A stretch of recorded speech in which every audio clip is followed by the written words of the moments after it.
जनसुराज के संस्थापक प्रशांत किशोर बिहार की राजधानी पटना के गांधी मैदान में बीपीएससी छात्रों के आंदोलन को समर्थन देने के लिए 3 दिनों से आमरण अनशन पर बैठे हुए हैं। उनके इस कदम ने देश भर के लोगों का ध्यान आकर्षित किया है, क्योंकि वो राज्य सरकार से छात्रों की समस्याओं को सुलझाने की लगातार मांग कर रहे हैं। हालांकि इस बीच उनका एक और विवाद सामने आ गया है, जो उनकी वैनिटी वैन के कारण चर्चाओं में बना हुआ है। इस लग्जूरियस वैनिटी वैन की तस्वीरें देख रहे हैं आप, जो किसी सेलिब्रिटी या किसी रिच टाइकून की नहीं बल्कि एक नेता की है, जो कि हैं जनसुराज पार्टी के संस्थापक प्रशांत किशोर।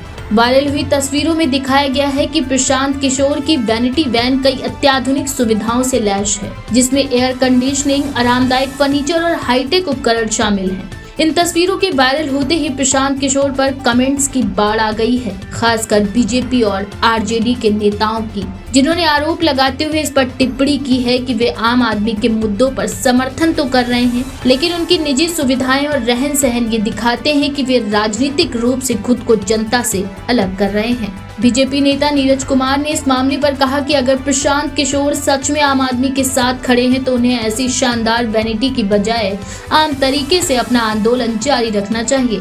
भगवान बचाए ऐसे लोगों से बिहार की जनता को। साथ ही आरजेडी प्रवक्ता एजाज अहमद ने भी इस पर प्रतिक्रिया व्यक्त करते हुए कहा कि ये दिखाता है कि प्रशांत किशोर की राजनीतिक शैली हाई फाई है, जो आम जनता के साथ उनकी समस्याओं के लिए जनता को सहयोग करने वाली बात को झूठा साबित कर रही है।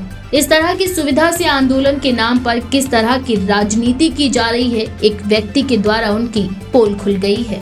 वैनिटी वैन को लेकर खड़े हुए विवादों के बीच प्रशांत किशोर ने एक चैनल से बात करने के दौरान अपनी बात रखते हुए कहा कि मैं 3 दिनों से आमरण अनशन पर बैठा हूँ, एक दिन भी वैनिटी वैन में सोया नहीं हूँ, यहीं पर बैठा हुआ हूँ। वैनिटी वैन को जो लोग मुद्दा बना रहे हैं उनसे कहना चाहता हूँ कि आइए और ठंड में एक रात बिताइए। जब मैं यहाँ पर अनशन पर हूँ तो बाथरूम करने कहीं तो जाऊंगा। मेरे वैसे संस्कार नहीं है कि रोड के किनारे जाकर गंदगी फैलाएं। बीजेपी वाले स्वच्छता अभियान का नारा लगा रहे हैं, 2-3 बाथरूम यहाँ भी लगवा दें। बस बयानबाजियां ही की जा रही हैं। फिलहाल उन्होंने अपने आमरण अनशन को जारी रखने का फैसला करते हुए ये दावा किया है कि उन्होंने हमेशा से लोगों के मुद्दों के लिए संघर्ष किया है और उनका आंदोलन केवल छात्रों के हक में है, न कि अपनी निजी जिंदगी का दिखावा करने पर। ये विवाद अब इस बात को लेकर और भी ज्यादा चर्चा में आ गया है कि क्या नेताओं और कार्यकर्ताओं को अपनी निजी जीवन शैली और सार्वजनिक कार्यों के बीच अंतर को सही तरीके से रखना चाहिए, खासकर जब वो आम लोगों के मुद्दों पर चर्चाएं कर रहे हों।